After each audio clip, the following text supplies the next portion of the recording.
ಚುನಾವಣೆ ನಿಲ್ಲಿಸಬೇಕು ಅಂತ. ನಾಗೇಗೌಡರು ಇವತ್ತು ನಮ್ಮ ಜೊತೆಲಿ ಇಲ್ಲ, ಅವರೆಲ್ಲ ನಾಗೇಗೌಡರು ಅವರೆಲ್ಲ ಅಂಬರೀಷಿಗೆ ಬೇಡ ಅಂತ. ಅದೊಂದು ದೊಡ್ಡ ಇತಿಹಾಸಗಳಿದೆ. ಅವತ್ತೆಲ್ಲ ಇವರೆಲ್ಲ ಕೆಲಸ ಮಾಡಿ ಅಂಬರೀಷ್ ಅವರು ನಮ್ಮ ಪಕ್ಷದಿಂದಲೇ ಜನತಾದಳದಿಂದಲೇ ಅವತ್ತು ಪಾರ್ಲಿಮೆಂಟ್ಗೆ ಹೋದಂಥದ್ದು. ಆಮೇಲೆ ಮತ್ತೆ ಕಾಂಗ್ರೆಸ್ಗೆ ಹೋದ್ರು, ಅವೆಲ್ಲ ಬೇರೆ ಇತಿಹಾಸ. ಕಾಂಗ್ರೆಸ್ಗೆ ಹೋದ್ರು ನಮ್ಮವರ ವೈಯಕ್ತಿಕವಾದ ಸಂಬಂಧದಲ್ಲಿ ನಾವು ಪ್ರೀತಿ ವಿಶ್ವಾಸದಲ್ಲಿ ಇದ್ದಂತೆ.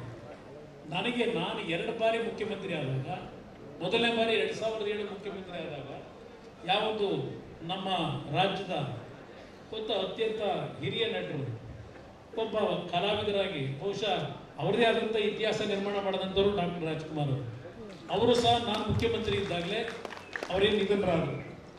ಆ ಸಂದರ್ಭದಲ್ಲಿ ಕಟ್ಟಿರುವ ಸ್ಟುಡಿಯೋ ಇವತ್ತೇನು ಅವರ ಒಂದು ಸ್ಮಾರಕ ನಿರ್ಮಾಣ ಮಾಡಿದ್ದೇವೆ. ಅವತ್ತು ಸಹ ನಾನು ಮುಖ್ಯಮಂತ್ರಿಯಾಗಿ ಡಾಕ್ಟರ್ ರಾಜ್ಕುಮಾರ್ ಅವರಿಗೆ ಅಲ್ಲಿ ಸ್ಮಾರಕ ನಿರ್ಮಾಣ ಮಾಡ್ತಕ್ಕಂಥದ್ದಕ್ಕೆ ಅಂತ್ಯಕ್ರಿಯೆಗೆ ಜಾಗ ಕೊಡಬೇಕು ಅಂತೇಳಿ ತೀರ್ಮಾನವನ್ನು ತೆಗೆದುಕೊಂಡನು.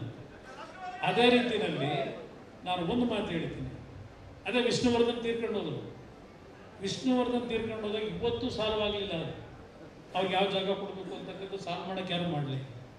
ಅಂಬರೀಷ್ ಅವರು ನಮ್ಮ ಸಮಾಜದಿಂದ ಒಬ್ಬ ಕಲಾವಿದನಾಗಿ ಎತ್ತರಕ್ಕೆ ಬೆಳೆದಿದ್ದು, ಹಳ್ಳಿಯಿಂದ ಒಂದು ಕಷ್ಟಪಟ್ಟು ಬಂದಂಥ ಒಬ್ಬ ಜೀವಿ, ನಮ್ಮ ಸ್ನೇಹಿತ.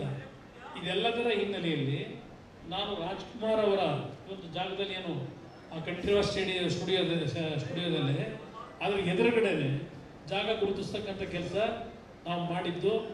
ಅದು ನಾನು ಕೊಟ್ಟಂಥ ಗೌರವ, ಈ ಜಿಲ್ಲೆಯ ಜನತೆಗೆ ನಾನು ಕೊಟ್ಟಂಥ ಗೌರವ. ಅದಕ್ಕಿಂತ ನಾನು ಹೆಚ್ಚಿಗೆ ಏನು ಹೇಳಲಿಕ್ಕೆ ಹೋಗಬೇಕು. ನಮ್ಮ ಸ್ನೇಹಿತ ಕಷ್ಟಪಟ್ಟು ಬಂದಿದ್ದರು, ಜೀವನದಲ್ಲಿ ಒಂದು ಕಲಾವಿದರಾಗಿ ಬೆಳೆದಿದ್ರು, ಒಂದು ಗೌರವ ಸಲ್ಲಿಸಬೇಕಾದ್ರೆ ನಮ್ಮ ಕರ್ತವ್ಯ ಇತ್ತು, ಮಾಡಿದ್ದೇವೆ. ಅದು ಹೊರತುಪಡಿಸಿ ನಾನು ಅವರ ಬಗ್ಗೆ ಸಣ್ಣದಾಗಿ ಮಾತಾಡೋದು. ಇವತ್ತು ಸುಮಲತಾ ಅವ್ರ ಬಗ್ಗೆನೂ ಅಷ್ಟೇ, ನಮ್ಮ ಸ್ವಂತ ಅಕ್ಕ ಅಂತಕ್ಕಂಥ ಹೇಳ್ತೀನಿ. ರಾಜಕಾರಣದಲ್ಲಿ ಸಂಘರ್ಷಗಳು ಬರೋದು ಬೇರೆ, ರಾಜಕಾರಣದಲ್ಲಿ ಸಂಘರ್ಷಗಳು ಬರುತ್ತೆ. ಅದನ್ನೇ ನಾವು ಮತ್ತದನ್ನು ಓಯ್ಬರಿ ಕರೆಸ್ಕೊಂಡು ಹೋಗ್ಲಿಕ್ಕೆ ಸಿದ್ಧ ಇಲ್ಲ. ಅದರಿಂದ ಯಾವುದೇ ಕಾರಣಕ್ಕೂ ನಾವೇನು ಮಾಡೋದು ಅಂತ ಹೇಳಿಲ್ಲ. ಭಗವಂತ ನಮ್ಗೇನು ಮಾಡಿಸಿದ್ದಾನೆ ಅಷ್ಟೇ.